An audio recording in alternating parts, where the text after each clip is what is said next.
नमस्कार दोस्तों, target with PS Parihar channel में आपका स्वागत है। आइए शुरू करते हैं और देख लेते हैं कि दैनिक सायंकाल समाचार के इस वीडियो में विद्यार्थी जीवन से संबंधित कौन कौन सी सूचनाएं हैं। तो वीडियो को जल्दी से लाइक कर दें, शेयर कर दें। जिन छात्रों ने चैनल को अभी भी सब्सक्राइब न किया हो तो जल्दी से सब्सक्राइब कर लें ताकि आप लोगों को इसी प्रकार की ऑथेंटिक और सॉलिड अपडेट से सबसे पहले मिलती रहे। चलिए शुरू करते हैं, बात करते हैं सबसे पहले इलाहाबाद हाईकोर्ट की बहुप्रतीक्षित भर्ती आरओ की। मैंने आप लोगों को कहा था कि इस भर्ती की विज्ञापन के लिए आप लोगों को थोड़ा सा भी और इंतजार करना होगा, और बात सही है, अभी आप लोगों का इंतजार और बढ़ेगा। उसके पीछे रीजन ये है कि इसमें कुछ बदलाव हो रहे हैं। मैंने कहा भी था, आप लोगों को जानकारी भी दी थी कि इसमें कुछ बदलाव हो सकते हैं, और जानकारी ये मिली है कि जिस तरह से 2011-12 के आसपास भर्ती आया करती थी, ये 12-13 साल पहले, तब इस भर्ती में प्रीलिम्स और मेंस हुआ करता था। हालांकि प्रीलिम्स मेंस एक ही दिन में होता था, सुबह प्रीलिम्स और उसके आधे घंटे बाद 1 घंटे बाद मेंस। और जो प्रीलिम्स हुआ करता था वो ऑब्जेक्टिव टाइप का एक पेपर रहता था, और मेंस में इंग्लिश का ऐसे लिखना रहता था या कोई एप्लीकेशन लिखना रहता था, और एक समरी लिखना रहता था, एक पैराग्राफ उसको शॉर्ट में लिखना रहता था। तो इस तरीके का केवल इंग्लिश का एक पेपर होता था और वही निर्धारित करता था मेरिट को। तो जानकारी तो निकल करके आ रही, कुछ इसी तरीके का बदलाव इस बार होने जा रहा है। एक जीएस का पेपर प्रीलिम्स और उसके बाद में एक मेंस होगा। मेंस में निबंध, ऐसे एप्लीकेशन, समरी वगैरह होगा। तो जैसे एप्लीकेशन किसी नगर निगम को देना है या एसपी ऑफिस में देना है, तो शायद उस समय एसपी ऑफिस को एक पत्र लिखना था और नगर निगम को एक पत्र लिखना था, इस तरीके से, और एक ऐसे। तो वो हो सकता है, इस तरीके का बदलाव देखने को मिलेगा। आप लोगों को थोड़ा सा इंतजार करना होगा कि किस तरीके का पैटर्न रहेगा, लेकिन निश्चित तौर पर इंग्लिश लेखन का एक पेपर आप लोगों को देखने को मिल सकता है। तो ये एक बड़ा बदलाव है जिसकी वजह से विज्ञापन में देरी हो रही है। ये कन्फर्म हो चुका है कि आरओ की भर्ती में बदलाव होगा। अब उत्तर प्रदेश सरकार का भी यही कहना है, चूंकि इतनी ज़्यादा धांधली की शिकायतें होती हैं। पिछली बार तो मुझको नोटिस भेज दिया था इलाहाबाद हाई कोर्ट ने, जब मैंने धांधली को लेकर के एक वीडियो बनाया था कि ऐसे ऐसे विद्यार्थी देखिए जिनका पेट में कितना नंबर है, उनका हाई कोर्ट की आरओ में हो गया है, और बहुत सारे योग्य विद्यार्थियों की कितने कम नंबर है। मैंने एक वीडियो बनाया था और मुझको लीगल नोटिस भेज दी गई थी। तो धांधली शिकायतें अक्सर आती रहती हैं, और सरकार ने कहा, उत्तर प्रदेश सरकार का, हालांकि ये अपना अलग भर्ती कराती है हाई कोर्ट, लेकिन अब ये देखा गया है कि भर्तियों में 2 एग्जाम करवाए जाएं।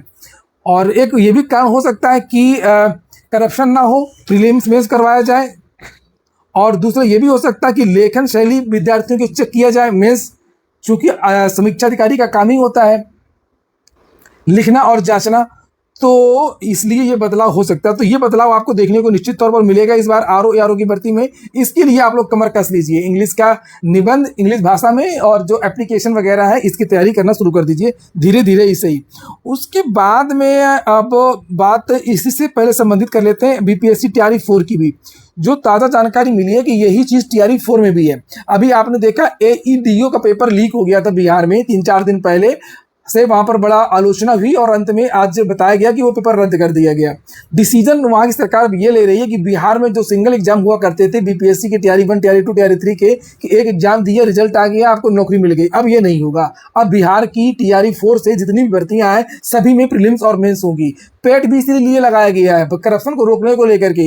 लोक सेवा आयोग प्रयागराज में जो भर्तियाँ होती हैं एलटी वगैरह की, पहले जैसे एलटी की एक एग्जाम हो गया, पेपर आउट करा लिया, काम हो गया। यही तो हुआ था पिछली बार 18 वाले में। फिर जब सरकार को लगा अरे ये तो गड़बड़ हो रहा, तो प्रीलिम्स और मेंस लगा दिया, तो मेंस तो डिस्क्रिप्टिव भी कर दिया। तो यही चीज़ें बिहार में अब शुरू हो गई हैं। एक पत्रकार है मनोज मलयानिल, और इन्होंने ये देख सकते हैं आप लोग, स्टार न्यूज़, एबीपी न्यूज़ सब में ये पत्रकार रह चुके हैं, और इन्होंने ये ट्वीट की कि इनकी न्यूज़ सही भी रहती। और ये देखिए यहाँ पर लिखा है इन्होंने कि सोर्स के हवाले से सबसे बड़ी खबर, एईडीओ परीक्षा में गड़बड़ी के बाद परीक्षा प्रणाली में व्यापक बदलाव की तैयारी राज्य सरकार और आयोग करेगा। नया प्रयोग, अब एकल परीक्षा प्रणाली पर लगेगा पूर्ण विराम। अब कोई भी भर्ती ऐसी नहीं होगी जो एक एग्जाम करा करके आप अपना काम कर लो, पेपर आउट करवा करके या एग्जाम हॉल में नकल करके, किसी भी तरीके से। एईडीओ समेत टीआरई 4 और अन्य परीक्षा में खत्म होगी एकल परीक्षा। आगामी सभी परीक्षाओं में अब पीटी और मेंस लेने की है तैयारी। बीपीएससी ने सामान्य प्रशासन विभाग को भेज दिया है प्रस्ताव। सामान्य प्रशासन विभाग तय करेगा नया रूल रेगुलेशन। अब ऐसे नहीं उचक्के टाइप के लोग मिल जाएंगे, बड़े अधिकारी और बड़े पद पर मिल जाते थे, अरे यार इसका कैसे हो गया, ये तो हमेशा दलाली करता था, यहाँ घूमता था, यहाँ बैठता था, इसने हमने करवा लिया। अब नहीं हो पाएगा, प्रीलिम्स और मेंस होगा।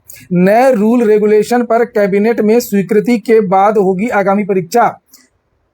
ये कैबिनेट से स्वीकृति करानी पड़ेगी, मतलब थोड़ा सा टाइम लगेगा भाई। सम्राट सरकार को प्रस्ताव पर लेना है फैसला। एईडीओ परीक्षा का फिर से जारी किया जा सकता है विज्ञापन। विज्ञापन तो क्या, परीक्षा ही करवा लेंगे दोबारा, विज्ञापन क्यों जारी होगा, ऐसी कोई बात नहीं है। अच्छा हाँ, अगर 2 परीक्षा करवानी पड़ेंगी तब तो विज्ञापन जारी होगा दोबारा, एईडीओ का भी। तो ये एक बड़ा बदलाव हो रहा है बिहार में भी, हालांकि ये पहले ही हो जाना चाहिए था तो और बेहतर। तो विद्यार्थियों को थोड़ा सा झटका लगेगा, वैकेंसी आज क्यों नहीं आ रही है, जब अब देरी हो रही है, लेकिन जो चीज़ें हो रही हैं वो आप लोगों के भलाई के लिए ही हो रहा है। और अब हम बात कर लेते हैं प्राथमिक शिक्षक भर्ती की और अन्य शिक्षक भर्तियों की। तो एक समाचार पत्र है दैनिक भास्कर, उसके हवाले से आज एक रिपोर्टिंग की गई है कि उत्तर प्रदेश सरकार इस साल के अंत में 10 लाख नौकरियां देने का उसका प्लान है। जो अब दोनों कार्यकाल को जोड़ करके, 5 साल का पहले का योगी जी का कार्यकाल, 5 साल का अभी का कार्यकाल, दोनों को जोड़ करके इनका 10 लाख नौकरियां देने का प्लान है। और उसको पूरा करने के लिए कुछ और भर्तियां शुरू हो सकती हैं। वैसे तो ज़्यादातर भर्तियां शुरू ही हो चुकी हैं, जैसे होमगार्ड भर्ती है, एलटी वगैरह लोक सेवा आयोग की भर्तियां ऑलरेडी चल ही रही हैं। और जो मेन बात है शिक्षक भर्तियों की शुरुआत हो सकती है, जिसे आप लोग यहाँ पर देख सकते हैं। खासकर में ये यहाँ पर ये सूचना पूरी दी गई है, बहुत सारी भर्तियों की बात की गई है, हम केवल मेन बात करेंगे यहाँ पर, चूंकि इसकी जो कटिंग है वो वायरल हो रही है प्राथमिक शिक्षक भर्ती को लेकर के। यहाँ पर लिखा यूपी में इस साल 1.5 लाख भर्तियां होंगी, पुलिस में 80,000, जो भी मुख्यमंत्री जी ने कहा भी था, शिक्षा विभाग में 50,000 पद, और 10 साल में 10 लाख नौकरी का टारगेट भी है। और नीचे यहाँ पर ये देखिए लिखा है वही बात, ये देखिए, और इसको लेकर के कई बार सीएम योगी कह भी चुके हैं, आप लोगों ने देखा भी होगा। ये नीचे यहाँ पर ये लिखा है कौन सी भर्तियां चल रही हैं, जैसे होमगार्ड की भर्ती चल रही है, एसआई की भर्ती चल रही है, एएसओ, ये यूपी SSSC की भर्तियां चल रही हैं लगभग 3-4 हज़ार, यूपी लेखपाल की वैकेंसी अलग से चल रही है, यूपी पुलिस की वैकेंसी, सिपाही की एग्जाम होना, ये सब दिया हुआ है। इन भर्तियों की बात की गई है। लेकिन मेन बात है कि प्राथमिक शिक्षक भर्ती को लेकर के क्या, ये लेखपाल वगैरह भर्ती जो चल रही है उसके बारे में जानकारी दी गई है, लोअर के बारे में, फॉरेस्ट गार्ड के बारे में। अब आ जाइए यहाँ पर, ये देखिए, ये यहाँ पर लिखा है कि सितंबर अक्टूबर में हो सकती है शिक्षक भर्ती।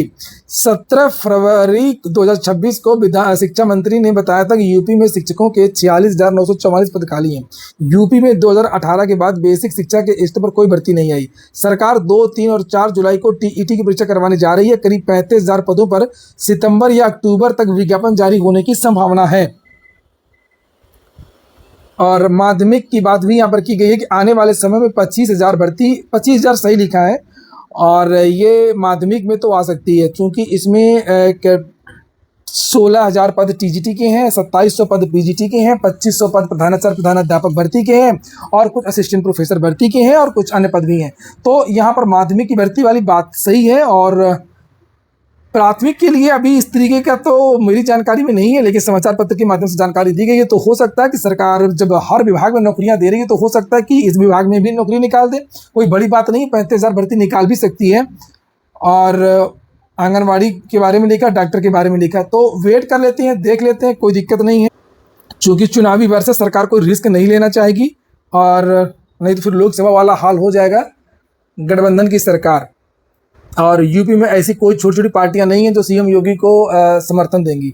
ये हो गया आज का वीडियो आपको अच्छा लगा हो, कि काम का हो तो लाइक अवश्य कर दें। जिन छात्रों ने चैनल को सब्सक्राइब न किया हो, सब्सक्राइब कर लें। पूरा वीडियो सुनने के लिए बहुत बहुत धन्यवाद।